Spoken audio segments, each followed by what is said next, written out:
He failed in business. He lost 8 separate elections.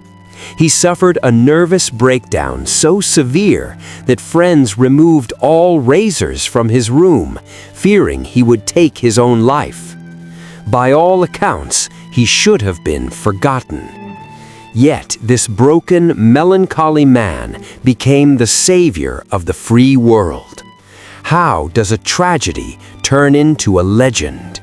This is the evolution of Abraham Lincoln.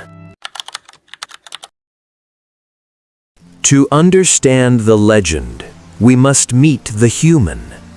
And the human story begins in the dirt. 1809, Kentucky.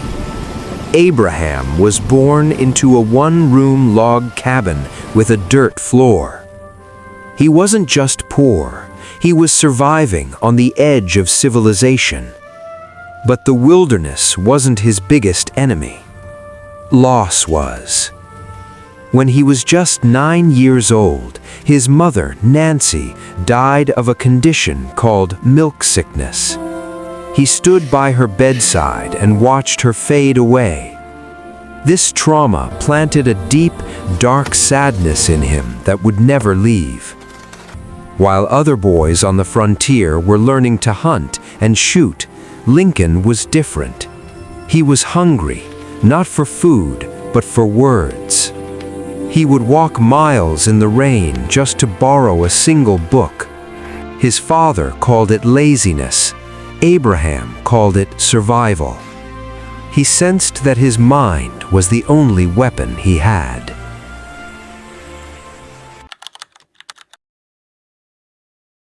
By his 20s, Lincoln stood 6'4". He was lanky and awkward, but don't let the appearance fool you. In New Salem, Illinois, he was known as a wrestler, a brawler.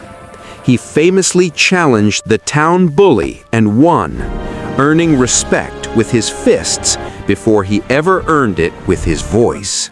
But his physical strength couldn't protect his heart. He fell in love with a woman named Anne Rutledge.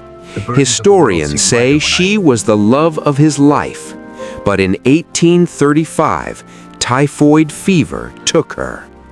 Her death shattered him. Lincoln was found wandering along the river, muttering incoherently. He told a friend, "I cannot bear the thought of the rain falling on her grave." This was the moment his evolution truly began. He learned to live with his depression. He channeled his suffering into a deep empathy for others. He became a lawyer, riding horses through muddy towns, fighting for the common man. He wasn't rich, he wasn't famous, he was just honest.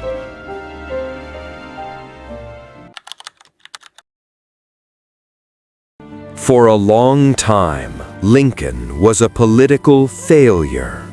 He served one term in Congress and was so unpopular he went back home. He thought his career was over. But in 1854, the world changed. The Kansas-Nebraska Act threatened to expand slavery across America. The moral crisis woke him up. He stepped onto the stage against Stephen Douglas. These weren't just debates, they were battles for the soul of the nation. Lincoln didn't scream, he used logic. He argued that a house divided against itself cannot stand. He lost the Senate race, again a failure. But his words caught fire. They were printed in newspapers from New York to London. The man who lost the battle was about to win the war. In 1860, against all odds, the rail splitter from the backwoods was elected president. The office of President of the United States. His victory was the signal for war. Before he could even enter the White House, The South seceded. The Civil War had begun. This is where the evolution becomes visible. Look at the photographs of Lincoln. In 1860, he looks young, hopeful. By 1864, he looks like a ghost. The deep lines, the hollow cheeks. He was carrying the weight of 600,000 dead soldiers. He was hated. The newspapers called him a baboon and a tyrant. But Lincoln possessed a superpower: patience. He waited for the right moment, and in 1863 he unleashed the Emancipation Proclamation.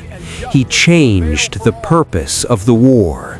It was no longer just about borders. It was about human freedom. He declared millions of enslaved people forever free. Then, at Gettysburg, he stood on a field of dead bodies. He spoke for only 2 minutes, but those 2 minutes redefined democracy. Government of the people, by the people, for the people.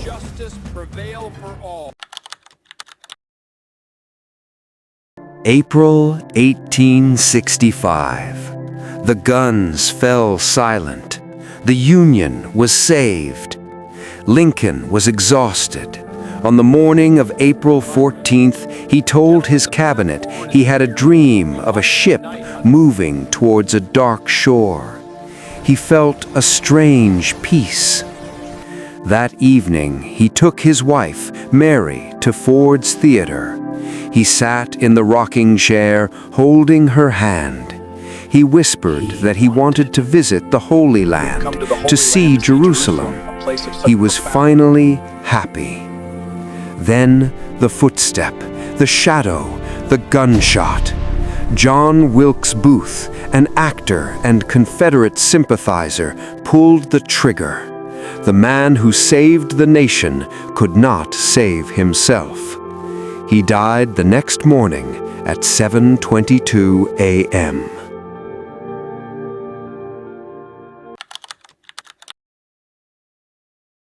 Abraham Lincoln was not a perfect man. He was a man of doubts, fears, and failures. But his evolution tells us something profound. You don't have to be born great to become great.